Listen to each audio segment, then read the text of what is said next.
som tu teda uvítal všetkých, hej, je nás tu zatiaľ málo, ale verím tomu, že ešte viac bude pribudne.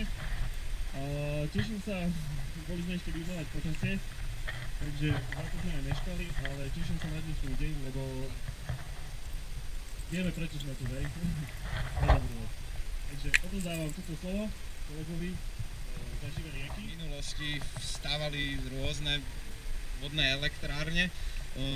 Vtedy žiaľ ale neexistovali poznatky, ktoré by jasne hovorili o tom, aký je ich vplyv na životné prostredie.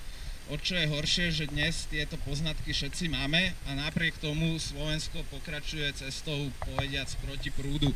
Keď si zoberieme, že v Severnej Amerike oslavovali, že demontovali 1000 malú vodnú elektráreň, na Slovensku máme 400 v podstate bariér na tokoch, ktoré už ani z 50% nesplňajú výkon, na ktorý boli inštalované.